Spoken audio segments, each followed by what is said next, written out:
इंतहा हो गई इंतजार की आईना कुछ खबर मेरे यार की આયો આસિફભાઈ. અરે રગા ક્યાં રહી ગયો તો કેટલી વારથી તને ફોન કર્યો તો હલે છે કાયો તમે કીધું ને પ્રોગ્રામ છે તો ખાલી હાથે થોડું હોય જોવા શું લાગ્યો લાઈટ પર સિંગ ભજીયા. અલા રગા તારી વાડીનો પ્રોગ્રામ નથી આ ડોક્ટરો બેઠા છે આયા એવું ન બોલાય હે આપણે ડોક્ટર છે તો અરે પણ હું તો ઓલા ભેળના પ્રોગ્રામની વાત કરું છું રે. હવે રગા તારી ભેળને સાઈડમાં મૂક હવે આપણે પછી આગળનો એક પરફોર્મન્સ જોઈએ પછી તારી ભેળને આપણે ખાવાનું રાખીએ.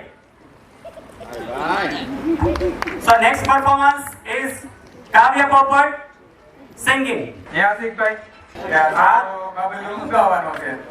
અરે એનો ગીત છે રે મામા રે મામા રે મામા રે.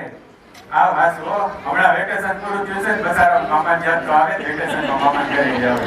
સાચી વાત હો આ સોરી સાચી વાત હું રગા જેવો થઈ ગયો.